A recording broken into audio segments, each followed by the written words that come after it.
Good morning. I'm Mallory, and I'm going to teach you today about making kombucha for the Aransas Parks and Rec. And they're going to put it on their website so that you can refer back to it. And what I've got up here for the first is everything you're going to need for making kombucha. Now, kombucha, the finished product that you see in the store, looks like this. And this goes through two processes. First, they make kombucha, that's what we're going to do today. And then we're going to do a second film that will take it to this stage. Because this has got fruit juice flavoring in it, and that's the second part. So this is part one. The first thing I do is I wash my hands very thoroughly, like you would if you had a disease. You wash them very thoroughly.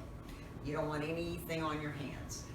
The next thing you do is, this is vinegar, and I rinse everything that I use with white vinegar so there's no soap residue or dust or anything else in any of your utensils. So we'll put that aside. This is our kombucha jar, and I'll explain why we have this stuff on it later. First thing we're going to do is we're going to pour some water into a container like this. I always use filtered water.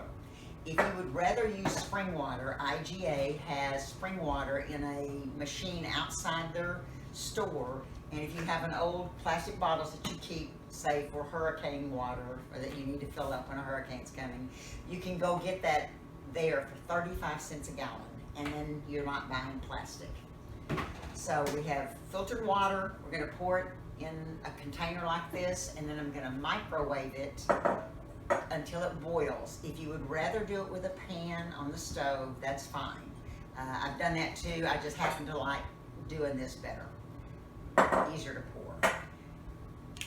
Then you're going to need 8 to 10 tea bags.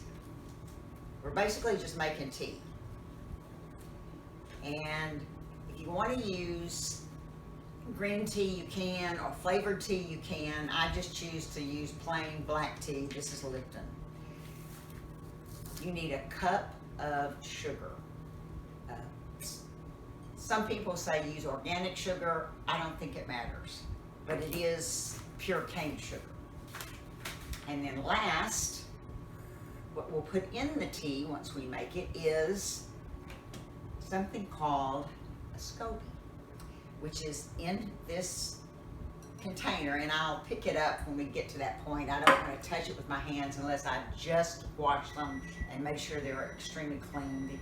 Or you can use gloves, but the SCOBY's a little slippery, so I tend to just use my hands, but I wash them thoroughly. The SCOBY is an acronym. It means a symbiotic culture of bacteria and yeast.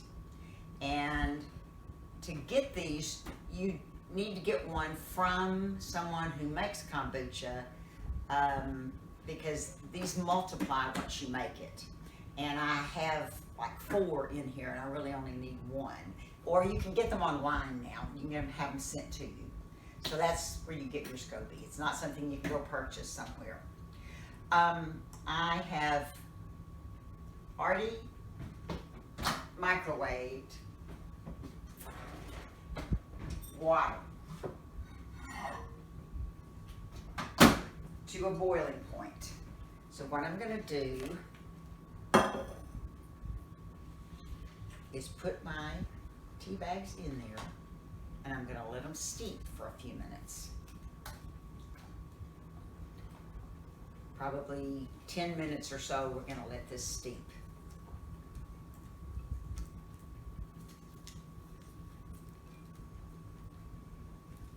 Okay, we will be back in just a few minutes. You don't have to sit here and watch me steep this for 10 minutes. Okay, so we have steeped our tea until it's really dark, and it will still be pretty hot.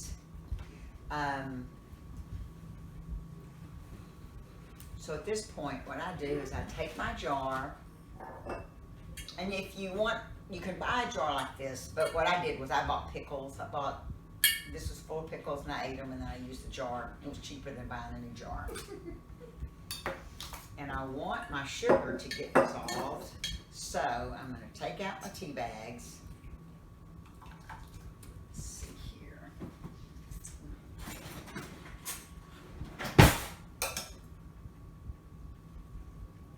I just squeeze them out.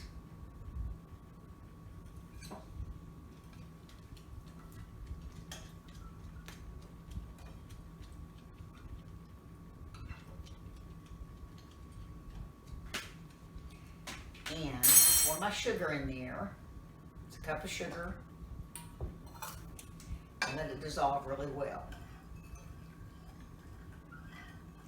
Now you can't put the SCOBY in your tea until this is about 80 degrees or you'll kill it. So you have to get the temperature down. All right. I'm just going to pour this into the jar. And we try not to pour it all over our counter, but sometimes, I'm going to move it down here, sometimes it gets on our counter.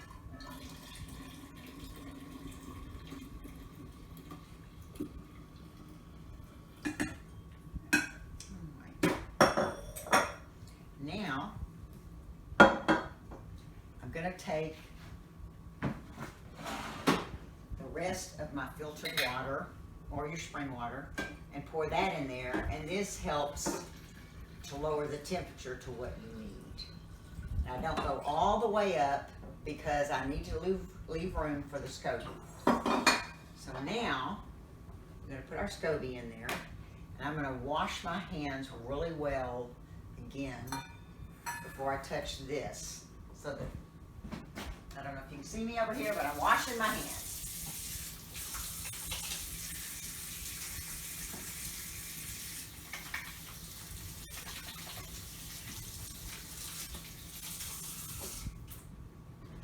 Right, and I have a brand new towel to dry them with that I know is sterile. And I'll pick this up and show you what it looks like. This is a SCOBY. It looks like a big mushroom, kind of. And this is the new stuff that's growing on it. That's the new one. And so what I'm going to do, when I'm making it, I use a couple of them. And then I have extras to give out to people. And when I started, I had a piece about this big. And it's made all of these. And they grow, and then you can give them to your friends. Now, the last thing I want to do is pour about a cup of this juice in here, which brings it up to the top, and then I'm going to stir that around to make sure it's good and distributed in there.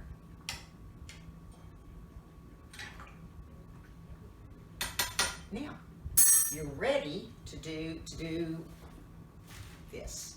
These are 2 coffee filters. That's what I use. You can use a little cheesecloth or something if you want to, but I use coffee filters because I can write the date that I'm going to process this to make this, and I don't want to forget what day it is because it's 7 days is what I use. You put that over there and put a rubber band. This keeps anything, any little bugs or bacteria or dust from getting in here. So I'm going to write on here, let's see, this is Monday, Tuesday, Wednesday, Thursday, Friday, Saturday, Sunday, 7 days. I never go more than 7 days. So I'm going to put Sunday on there and the date, and that way I know that day is the last day I'm going to let it ferment. At that point, you can actually drink it if you like the way it tastes. I like to sweeten mine with a little fruit juice and make it fizzy. But if you go more than 7 days, it gets really tart, and I don't particularly like it that way. So I know 7 days is enough, and I'm going to put it in a warm place in my kitchen, and it needs to be at least it needs to get up to somewhere around 80 degrees. I don't put a temperature gauge on mine. Some people do. I know this is a warm place in my kitchen. It's right next to my refrigerator, and it does fine.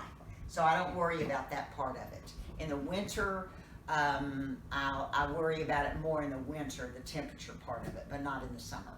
So that is what you do. And in 7 days, we'll come back and we'll do part 2. Thanks.